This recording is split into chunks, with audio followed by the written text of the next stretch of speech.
Assalamualaikum warahmatullahi wabarakatuh. Waalaikumsalam warahmatullahi wabarakatuh. Bapak Ibu yang dimuliakan Allah, alhamdulillah rasanya berbahagia sekali kita pada sore hari yang berbahagia ini. Jemaah Pelantar Dakwah 58 menuju Padang. Kita berada namanya di Puncak Pato atau nama lainnya itu Bukit Marapalam. Bapak Ibu yang dimuliakan Allah, jadi kalau Bapak Ibu bertanya kenapa kita ke sini, itu pertanyaannya. Jadi kita ingin mengetahui asal muasal dari adat Minangkabau ini bersyarak atau bersandi kepada Al-Quran. Bapak Ibu lihat ini gambar Al-Quran, dan ini adat kita apa? Jadi adat bersandi bisa lepas dari Al-Quran. Itu yang pertama. Yang kedua, bahwa di dekat kita sekarang ini Bapak Ibu, ini ada 3 meja. 3 meja ini, disinilah dulu yang disebut dengan Tigo Tungku Sajarangan. Nah, jadi kok Pak Ibu cok mendanga Tigo Tungku, Tigo Sajarangan, ikulah tampeknya. Mana yang Tigo Tungku Sajarangan? Ikonyo. Di sikolah yang mana di siko ulama, di siko adat, di siko apa?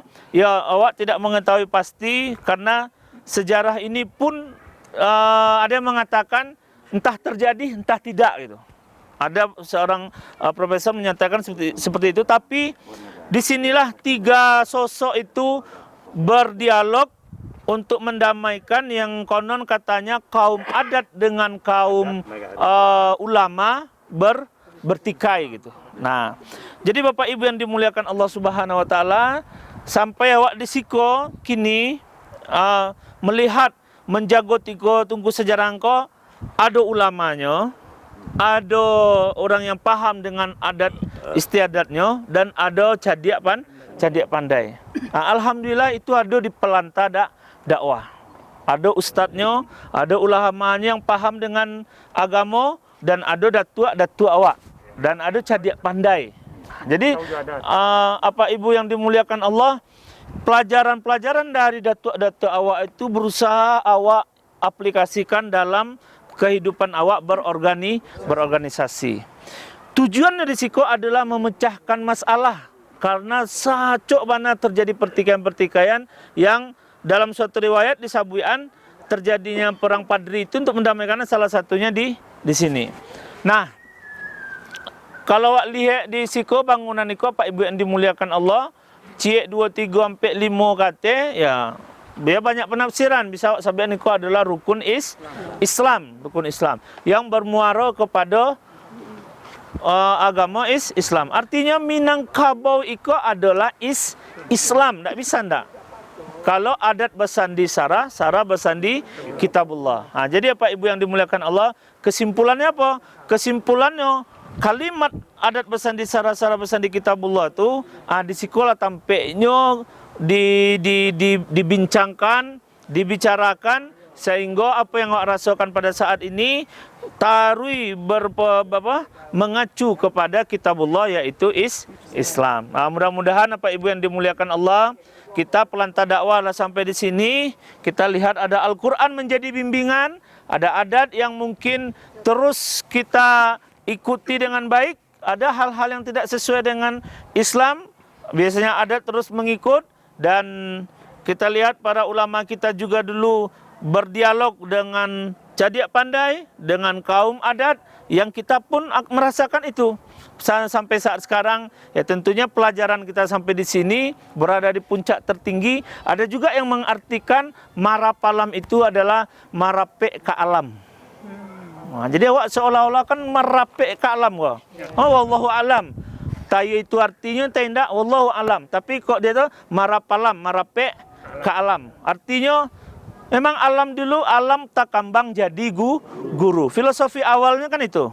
Filosofi awalnya alam tak kambang jadi guru. Nah, jadi Bapak Ibu yang dimuliakan Allah, alhamdulillah bersyukur bana awak sampai di siko, di puncak, bantunya puncak tertinggi kok gini. Ya, 10 berapa? 80 mdpl. Berapa kilo? 1 kilo dari Lawi gitu. tingginya. Jadi sangat tinggi, kalau Nio capek turun tinggal mambu aja ke bawah. Kalau Nio capek turun.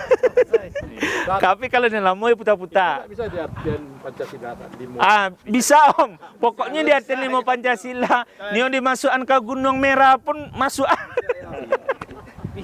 Tapi tentunya di Siko waktu itu Ba'a mendamaikan dua belah kaum. Yang konon katanya kaum adat dan kaum apa bukan ada pertikaian. Tapi ini adalah kisah-kisah yang memang kita lebih cenderung mengambil ibrah, mengambil pelajaran. Mungkin ada tambahan sedikit, Sa'adik, silakan Sa'adik. Jadi kalau ada yang bertanya dari terkait rumah bentuk desain ini menunjukkan bahwasanya syarak itu yang paling utama dibanding adat. Makanya dalam pepatah itu adat basandi syarak, syarak basandi kitabullah, syarak mengatur, adat memakai. Jadi syarak dulu mengatakan sesuatu, maka adat mengikuti perkataan. Tapi terkait tentang Islam sendiri, ya kita tahu bahwasanya sebelum Islam berkembang, Hindu Buddha itu kebudayaan yang hampir merata di seluruh Nusantara. Nah, tapi kenapa kemudian Hindu Buddha bisa hilang di Minangkabau? Padahal kita tahu Adityawarman ketika ekspedisi Pemalayu itu kan boleh dikatakan berkuasa di sini. Walaupun di dalam pertandingan yang diadakan dengan masyarakat Minangkabau kalah itu. Ada 2 kali pertandingan. Satu pertandingan menebak jenis kelamin angsa yang dibawa. Jadi dibawakan 2 ekor angsa oleh prajurit Majapahit ini. Disuruh orang kita nanya, coba tebak mana yang jantan, mana yang betina. Akhirnya apa? Orang kita karena kecedikannya, kita kasih makanan 2 angsa ini. Siapa yang paling lahap makannya, itu yang jantan katanya. Akhirnya betul, tebaknya betul. Kedua, cerita yang sangat populer itu adalah cerita tentang adu kerbau, yang salah satu sebab dari nama Minangkabau tadi. Jadi orang-orang dari Majapahit ini membawa satu kerbau yang besar, yang tidak ada orang di Minangkabau punya kerbau sebesar itu. Jadi kerbaunya besar, orang Minang tidak tahu, ini tidak bisa dilawan. Lawan seimbang tidak ada. Akhirnya muncullah ide, kita cari anak kerbau, tahan anak kerbau ini 3 hari tidak menyusu, kemudian dikasihlah di tanduknya itu besi. Setelah 3 hari namanya lapar, sampailah di waktu pertandingan, dilepaslah anak kerbau. Karena melihat ada kerbau besar, disangka induknya, langsung dia cari, kejar, tusuk masuk ke bawah perutnya, matilah kerbau besar itu. Jadi sebenarnya dalam pertandingan itu Majapahit itu kalah. Cuman karena memang dia berkuasa secara Nusantara, ikut juga. Maka ada perjanjian di situ. Kenapa Adityawarman diterima menjadi raja? Karena memang ibunya berasal dari Sumatera.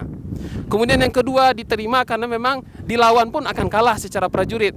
Nah, tapi Adityawarman ini hanya berkuasa secara elit saja. Secara nama Raja Minangkabau, Adityawarman. Tetapi kelarasan Budi Caniago dan kelarasan Ketemanggungan itu tetap diatur dan diurus oleh Datuk Parapatya Sebatang dan Datuk Ketemanggungan. Makanya kemudian Islam berpengaruh di sini itu membedakan Hindu Buddha adalah karena memang Hindu Buddha tradisinya elitis. Karena mereka mengenal kasta. Maka orang Minang mau Hindu Buddha mereka nggak peduli. Tapi ketika Islam datang, Islam itu melihat semua objek itu ketika bentuknya manusia, semua wajib didakwahi. Makanya kemudian Islam lebih mengakar di sini. Dan peradaban Minangkabau pun muncul ketika Islam datang. Ketika Hindu Buddha yang terkenal bukan orang lokalnya, tapi cerita orang dari Indianya dan dari Cinanya gitu. Makanya di sini Islam itu pertama memang Minangkabau erat kaitan dengan Islam. Sama juga dengan Melayu. Kan istilah sebenarnya Islam Minangkabau ini baru abad ke-14 Masehi. Sebelumnya orang-orang yang di Nusantara ini dikenal dengan istilah yang paling awal itu memang Melayu. Ada kita namanya Proto Melayu, ada yang Dotro Melayu. Kalau Proto Melayu itu seperti saudara-saudara kita dari Talang Mama, suku Sakai dan sebagainya. Nah, Proto Melayu ini adalah orang yang sudah bercampur dengan ras dari luar. Nah, namanya Melayu juga gitu. Bahkan namanya Pagaruyung, sebelum Pagaruyung namanya Melayu Pura. Nah, jadi baru setelah itu ada namanya subetnik, ada Minangkabau, ada Banjar, ada Mandailing dan Bugis dan seterusnya. Nah, makanya Minangkabau dan seluruh orang Melayu itu erat dengan Islam. Bahkan definisi Melayu sendiri itu sama dengan definisi Islam, yaitu totalitas. Melayu itu akan menyerahkan kan. Nah, kalau kita berkaji dalam manuskrip kajian Melayu kurang lebih seperti itu. Jadi artinya kalaupun toh ada sumpah sati ini lebih kepada pengukuhan. Bukan berarti satu orang adat tidak beragama dan orang beragama ini melawan, tidak. Tapi ini mungkin satu kesepahaman supaya semakin menguatkan sistem masyarakat yang ada di Minangkabau ketika itu. Dan terbukti sampai hari ini kita orang Minangkabau alhamdulillah memiliki identitas keagamaan yang kuat. Mau kemana kita datang, orang melihat Minangkabau pasti identik dengan keislamannya. Nah, jadi itulah mungkin kira-kira pelajaran yang kita bisa petik dari tempat ini hanya pengukuhan kembali. Ya, kalau disebut peperangan Padri itu pun juga salah. Itu adalah persepsi yang dibentuk oleh sejarah dari Belanda yang melihat orang adat ini seperti tidak beragama. Salah. Tapi kalau kita lihat surat-surat dari Kerajaan Pagaruyung, itu orang hari ini mungkin nggak bisa membuat khat Arab sebagus itu. Padahal mereka disebut identik orang adat yang suka menyabung ayam, suka berjudi kan. Itu hanya mungkin ya namanya di mana saja orang pasti ada punya perilaku itu. Jangankan di sini, di Mekah pun ada orang punya perilaku yang demikian gitu. Artinya ini pengukuhan supaya orang Minang itu semakin kuat. Kan setiap 100 tahun katanya ada orang yang akan memperbaharui agamanya. Nah, maka proses-proses tadi termasuk Sumpah Sakti para Pahlawan itu adalah mungkin ya, ini analisa kita, proses pengukuhan tadi. Kalau ini tidak ada, mungkin belum tentu kita juga beragama Islam seperti hari ini. Nah, jadi ada hikmahnya juga mungkin ketika itu terjadi Padri itu adalah orang Minangkabau semakin kuat dengan agamanya. Wallahu a'lam bishawab. Mungkin itu yang bisa kita tambahkan. Assalamualaikum warahmatullahi wabarakatuh. Baik, Bapak Ibu, itulah tadi penjelasan sedikit dari Ustaz Astik. Sekarang kita potong dulu, ambil 2-3 view, satu